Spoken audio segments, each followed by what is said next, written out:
Hello, welcome back to my channel. Today we are going to be talking about imagination or reimagining our lives, reframing the stories of our lives. I think it was Seneca that said we suffer more in imagination than any reality. And if we suffer more in imagination, then we can have more pleasure in our imaginations. Our imaginations affect our physical bodies, affect our physical realities. I mean, there's even something called lab coat hypertension, where patients have higher readings in the hospital settings than at home, maybe because of anxieties or other things. Our thoughts can affect our heart rate, our blood pressures. Our thoughts can affect so many things about our physical bodies. A lot of studies are being done now that show that our thoughts affect our physical bodies. That our thoughts have biochemical effects on our bodies and whatnot. And so if our imaginations can be instruments of suffering for us, I was thinking about it the other day and I was like, then our imaginations can be instruments of joy, can be instruments of freedom, can be instruments of pleasure, of adventure for us. Okay, so I'm going to speak about creative work because it is the part that concerns me. Creative work, domestic work, those are the things that affect me personally. And I think that for domestic work, for creative work, a lot of us have so much resistance towards them. We know, especially with creative work, that if we endure through the discomfort, through the initial friction, inertia, that we would get into a state of flow. But getting to the point of beginning, that is what causes so much issues for us. And I believe that it's because of our imagination, because of our thought about work, because of the ideas we have around work.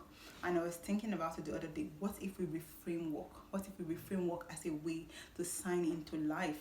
I got this thought the other day when I had a period where I was really down health wise, and even moments where I could get my energy together to sweep became a thing of joy. I started viewing it as a way to sign into life, like, oh, I'm alive today.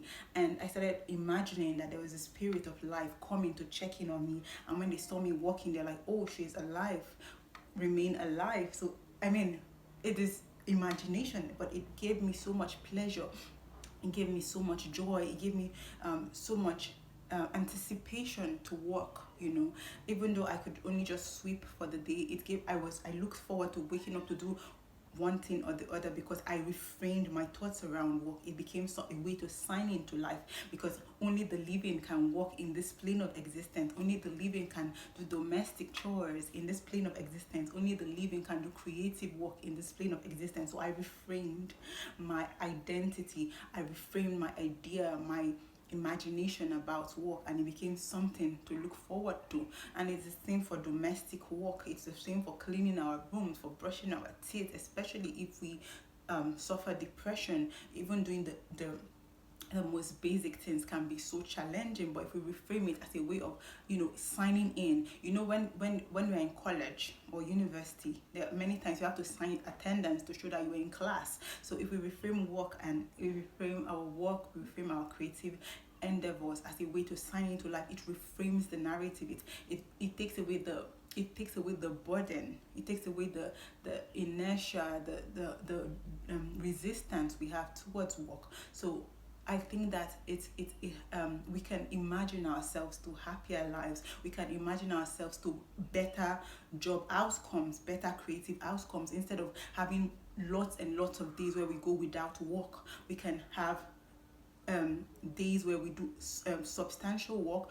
It doesn't have to be so much. It doesn't have to be so much work a day, but little by little we can accumulate work when we look at work as a way to sign into life, as a way to mark presence in life. And I think that this brings me to the part where a lot of us grew up in homes where we could not relax except every work was done, everything was done. And so if we have that ideology towards work, if we do not feel fulfilled except every single thing has been done, it can also present a problem, a challenge for us in adulthood. If we had like adults whispering to us like, oh, what are you resting for? Meanwhile, you've done a few things, but because you've not done everything, they do not see your work as complete. Then you can have challenges with work as an adult, you know.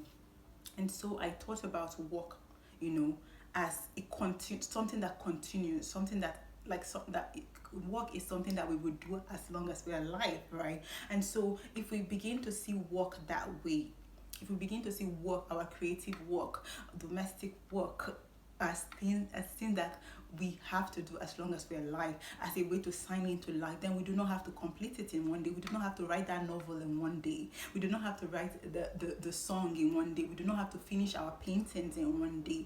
We can always come in the next day and sign in.